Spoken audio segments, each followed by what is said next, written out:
ज्ञानेश्वरीत आलेल्या ऐतिहासिक दृष्टांतकथा. टिटीभू चाचूवरी माप सुरेसागरी. समुद्राच्या काठी एक टिटवी राहत होती. तिने आपले घरटे झाडावर न करता स्वभावाप्रमाणे जमिनीतच केले होते. काही कालाने तिला पिले झाली. तो त्या घरट्यातच होती. पुढे एके दिवशी समुद्राचे पाणी वाढून तिचे ते घरटे आणि तिची पिल्लेही वाहून गेली. तेव्हा शोकावेगात तिला भान न राहून समुद्र कोरडा करावा या विचाराने तिने चोचीने समुद्रातील पाणी उपसून टाकण्याचा आरंभ केला. हे पाहून नारद ऋषींनी तिला सांगितले की मी तुझ्या दुःखाचा परिहार करण्याचा प्रयत्न करतो. त्यांनी हे वर्तमान पक्षीराज गरुडास कळविले आणि त्यांच्याकडून भगवान महाविष्णूकडे संधान बांधून समुद्रकरवी त्या टिटवीचे पिल्ले परत देविले. अगाध समुद्रात पडलेली पिले परत मिळाले अशक्य असतानाही ज्याप्रमाणे अनन्य प्रयत्न केल्यामुळे नारदाच्या कृपेने ती तिला परत मिळाली, त्याप्रमाणे मी नेमता जरी हा गीतार्थ कडू पाहत आहे, तरी सद्गुरू प्रसादाने ही गोष्टही तडीत जाणे शक्य आहे. आता निवांत कवचाचा ठाव फेडिला.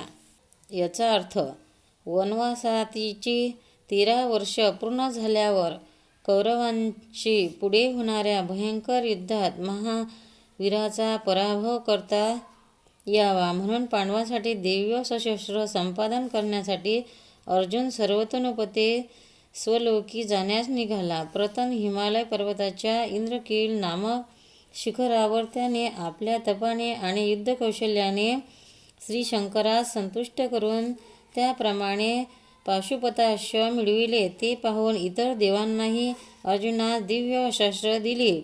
त्याप्रमाणे अर्जुन सर्व शस्त्रांनी संपन्न झाल्यानंतर देवराज इंद्र एके दिवशी त्यास म्हणाला, अर्जुना, तू जी विद्या संपादन केली आहे तत्प्रीत्यर्थ गुरुदक्षिणा देण्याचा हा समय प्राप्त झाला आहे. अर्जुन म्हणाला, आपली आज्ञा मान्य करण्यास मी सिद्ध आहे. त्याप्रमाणे इंद्र म्हणाला, निवांत कवच नावाने दैत्य माझे अतिशय वैरी आहेत आणि ते मला अजिंक्य आहेत. तेव्हा त्याचा वध केलास म्हणजेच मला गुरुदक्षिणा दिल्यासारखे होईल.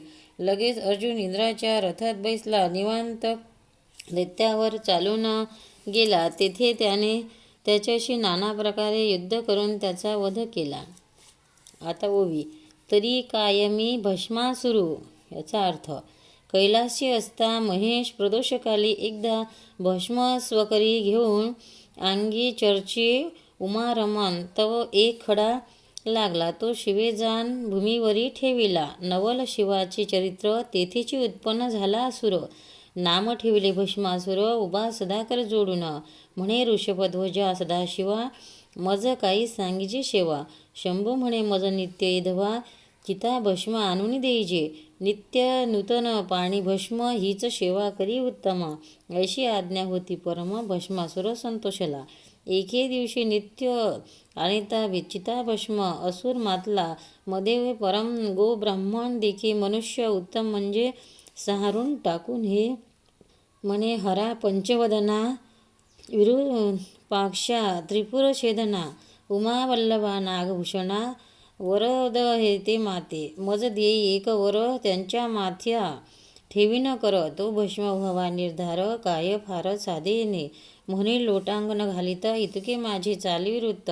निष्कपट शिवभुळा नाथ वर धावया सिद्ध झाला. मन बोले हिमनगरा कुमारी हा नष्ट परम दुराचारी.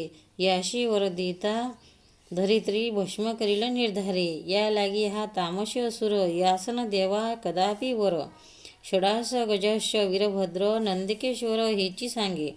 परम भोळा शंकर म्हणे आमचे लेकरू भस्मासुर. यास देवा अगत्य वर तो अनंत्र रहाटी न करीच. म्हणे बाळाशी तुझ दिधला वर ऐसे एकताची असुर. उडे नाचे आनंद थोर त्रिभुवना माझी न समाये. मृत्यू लोकाशी आला सत्वर मग करी चालला संहार. संत भक्त गोविप्र शोधोनी भस्म करीतसे. असुर करीतो नित्य संहार. शिवाशिनकडे समाचार भस्म नेऊन दे सत्वर. महानम्र होय तेथे. सवेची मृत्यू लोका मनी धरिला ऐसा आवका. शशीनायका भस्म करावे यावरी. मग कमलोद्भव कमलावर शेवटी भस्म करावा गंगाधर. उमा त्रिभुवनात सुंदर हिरोणी घ्यावी वृत्ताची. मग समस्त सहित नारायण शिवाजवळी मागे वर्तमान. भस्मासुरे जाळून भस्म केले सर्वही. तुम्ही जावे स्वस्थानात सत्वर ऐसे बोले जो कर्पूर गौर. तो अकस्मात आला असुर भस्म घेऊन ते दवा.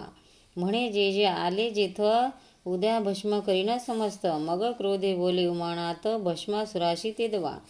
अरे तो अधम असुर केला पृथ्वीचा संहार. तुझा आम्ही दिदला वर परिणाम त्याचा बरा केला. असुर क्रोध बोले ते समयी तुझी सुंदर दारा मज देई. नादरी तव मस्तकी लवलाही हस्त आताची ठेवितो. तो भक्तजना भव मग माया लाघवी उमारंग. पडता झाला सवेग घोरांधर वन घेतले. पाठी लागला भस्मासुर मग जो गड्या उभा धरी धीर. आजी तुझा करीन संहार रक्षा लावीन अंगाशी.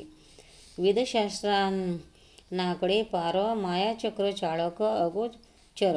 त्यास पामर भस्मासुर धरीन म्हणे निजबडे. असो अहंकारे भस्मासुर धावता नाटपे शंकर. इकडे भवानी इंदिरावर बंधू आपला स्तवी तेव्हा. स्तवन एकता माधव मोहिनी रूप धरुणी अभिनव. शिव मनंजव केशव आडवा आला असुराते. शिव न्योधक होऊनी देख दुरुनी पाहता झाला कौतुक. मोहिनी देखता असुर निशंक भुलूनी गेला ते दवा. नृत्य करीत मोहिनी असुर तन्मय झाला देखुनी. म्हणे ललने तुझ वरुणी कमळा आपण ओवाळीजे. तुझे देखता वदन वाटे ओवाळीन सांडावा प्राण. तुवा नयन कटाक्ष बाणे करून मन मुग्ध माझा विधीला. मज माळ घाली सत्वर तुझे दास्य करीन निरंतर. माया वेशधारी मुरीहर हास्यवदने बोलतसे. म्हणे मोहिनी तुझ वरीन त्वरित पैल तो निर्दोष तरु दिसत. माझे त्यात आहे आराध्य दैवत नवस तेथे केला म्या. लग्नाआधी पती सहित तेथे करावे गायन नृत्य. परे मी जेथे ठेवीन हस्त तुवा तेथेची ठेवावे. मी जे दावीन हावभाव तुम्ही तेहीच दावी सर्व. तेथे अनुमात्र उणे पडतात एकक शोभेल मग तुझवरी.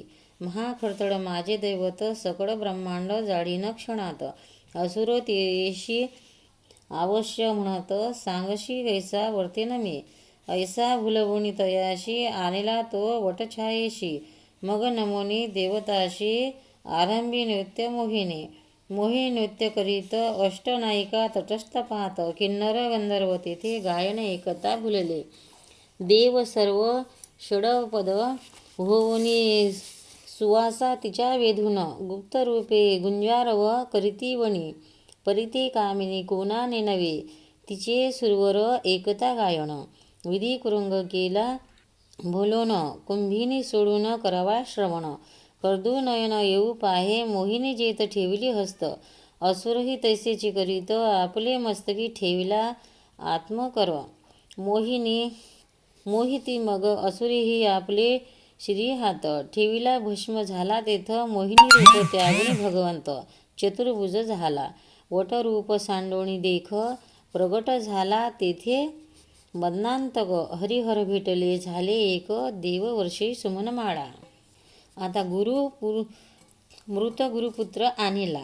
याचा अर्थ गोकुळात भगवान श्रीकृष्ण आणि बलराम यांनी अनेक बाळलीला करून पुष्कळ दुष्ट राक्षसांना संहार केला. पुढे धनुर्यागाचे मिश करून त्यांचा वध करण्याकरिता कंसाने त्यांना अक्रूरा करवी मथुरेस बोलावून आणले. परंतु सर्वच परिणाम विपरीत होऊन स्वतः कंसाला श्रीकृष्णाच्या हातून मुक्ती मिळाली. अवंती नगरात संदोपणी नामक ब्राह्मणाजवळ पुढे श्रीकृष्ण व बलराम अध्ययन करण्यास राहिले.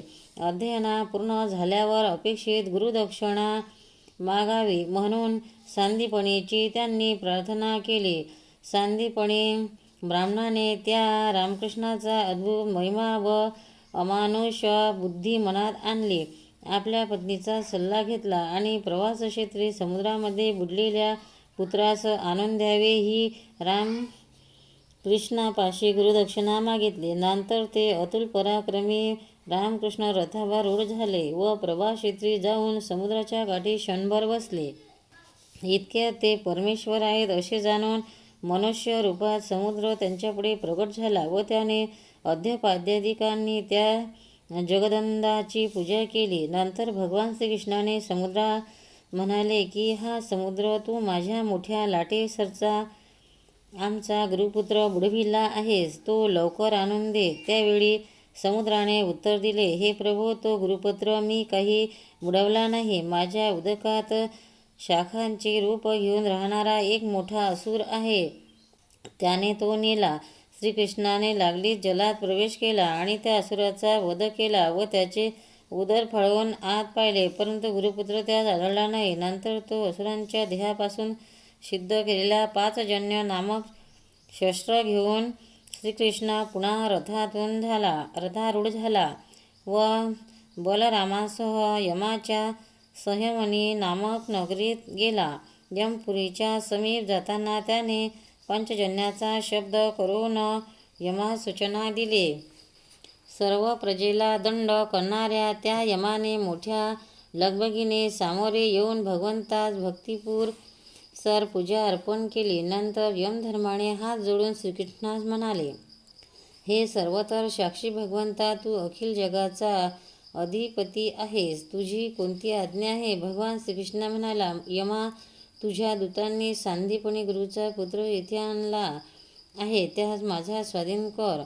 बाबा, त्यास येथे आणण्यात तुझी किंवा तुझ्या दूतांची काही चूक झाली आहे असे नाही. केवळ तो आपल्या कर्मानुसार इथे आला आहे, परंतु आता माझ्या आज्ञेवरून त्यास तू सोड. माझ्या आज्ञेमुळे तुला तसे करण्यापासून काही एक दोष लागणार नाही.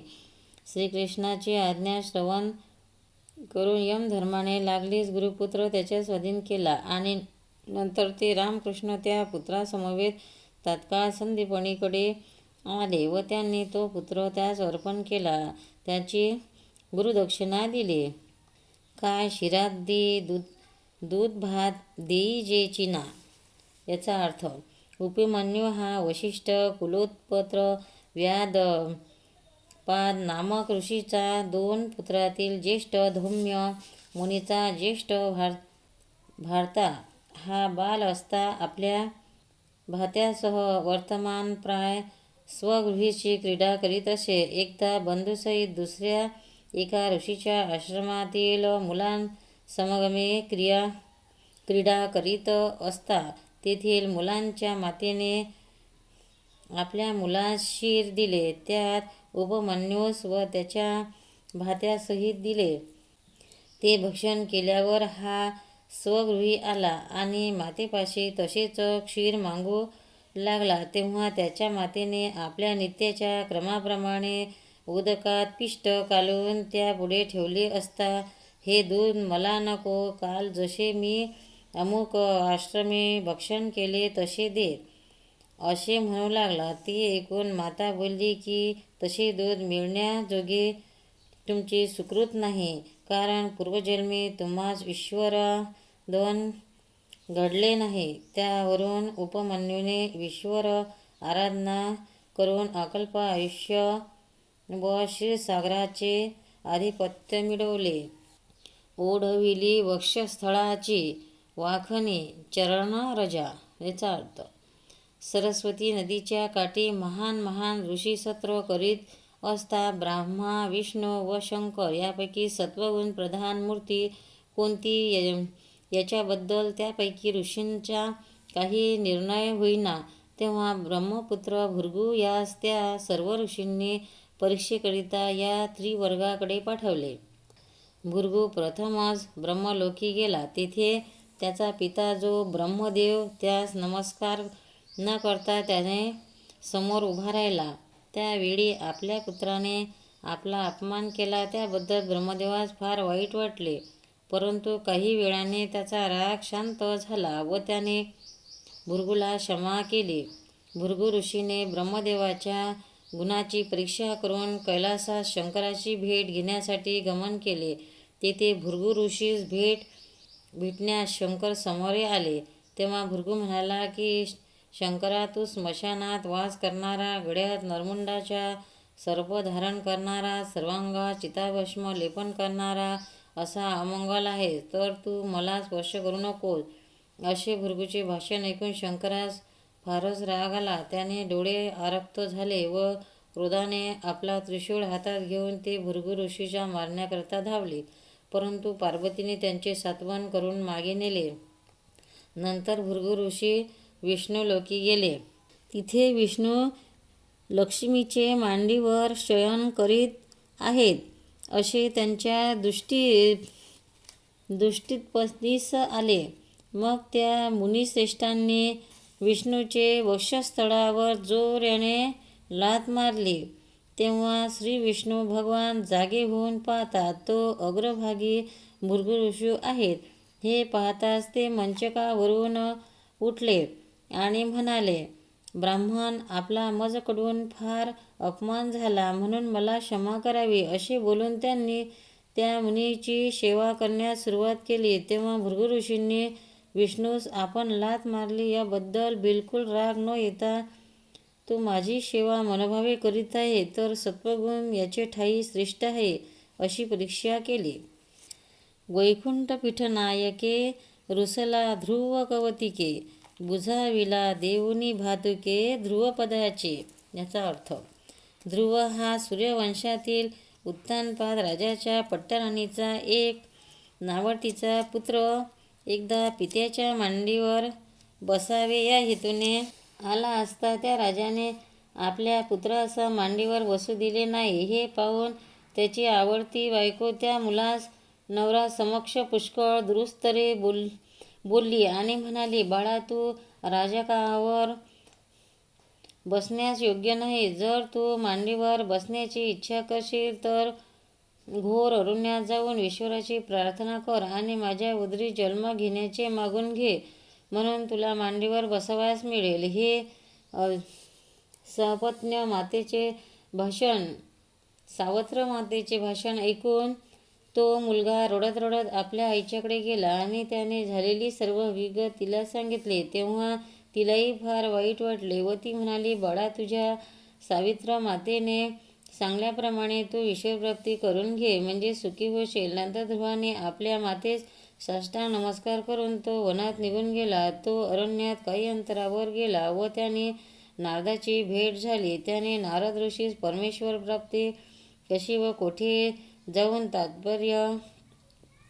तपश्चर्या केली असता होईल म्हणून विचारले. नारदाने त्या मुलाचे वय लहान असून अशा अवस्थेत इतका विरक्त का झाला याचे कारण त्यास विचारले. त्यावरून त्या मुलाने वरी घडलेली सर्व हकीकत नारदास सांगितले. तेव्हा नारद त्या मुलास म्हणाले, मुला, अशा अज्ञान स्थितीत तुला ईश्वरप्राप्ती होणे कठीण, तरी तू मानापणाचा विचार न करता घरी सुखाने जा. त्यावेळी ध्रुव म्हणाला, हे मुने, आपण सांगता ही गोष्ट खरी, परंतु ईश्वराची प्राप्ती झाल्यापासून मागे परत जाणे मला बरे नाही. तरी मला आपला उपदेश पाहिजे. नारदाने त्या मुलाला ईश्वरप्राप्ती करून घेण्याचा पक्का निश्चय जाणून त्यास ओम नमो भगवते वासुदेवाय हा मंत्र शिकवून मधुवनात जाऊन ईश्वराची निश्चय आराधना कर असे सांगितले. त्याप्रमाणे ध्रुवाने मधुवनात जाऊन अन्न ग्रहण न करता आत्मा ब्रह्मांडी नेऊन ईश्वराची आराधना चालवली. ध्रुवाची ही कडकडीत आराधना पाहून आपले पद हा हिसकावून घेईल या भीतीने सर्व देव भगवान श्री विष्णूला शरण गेले. तेव्हा भगवंतांनी, हा माझा पूर्ण भक्त आहे, त्याला मी मधुवनात जाऊन दर्शन देतो व तुमचे दुःख निवारण करतो असे सांगितले. नंतर ध्रुव दोन्ही डोळे झाकून श्री विष्णूची मूर्ती ध्यानात आणून स्तवन करीत होता. इतक्यात श्री विष्णूने तेथे येऊन त्याच्या ध्यानाधीन आपले रूप एकदम नाहीसे केले, म्हणून त्याने डोळे उघडून पाहिले. तो आपण त्या मूर्तीचे रूप मनात जाणले होते. ती प्रत्यक्ष आपल्यापुढे उभी आहे असे त्याला दिसले. ती मूर्ती पाहताच तो विश्वचरणी गडबडा लोळू लागला व अज्ञान असल्यामुळे स्तुती कशी करावी हे त्या सुचेना. तेव्हा ईश्वराने आपला शंख त्याच्या गालास लावला.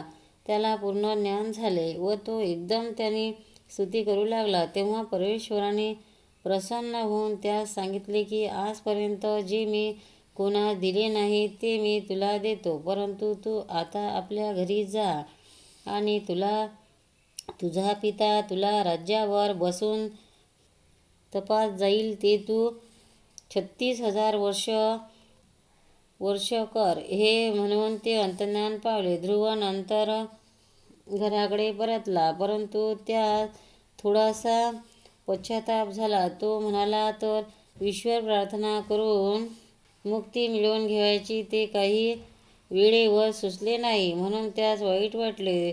तो जेव्हा रानात निघून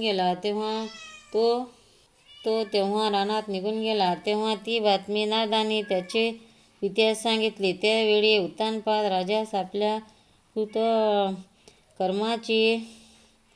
व आपल्या समक्ष आपल्या बायकोने ध्रुवाचा उपमर्द केला याबद्दल फार पश्चाताप झाला. पुढे आपला मुलगा पुन्हा घरी येत आहे अशी कोणी बातमी दिली ती राजास खोटी वाटली, परंतु मुलगा पाहिल्यावर त्या सर्वांस फार आनंद झाला व राजाने ध्रुवास राज्याभिषेक करून आपण वनात तपश्चर्याकरिता निघून गेला. पुढे ध्रुवानेही भगवंताच्या आज्ञेप्रमाणे राज्य करून अढळपदी नमन केले. तो ध्रुवाचा तारा अद्याप आकाशात दृष्टीने पडतो.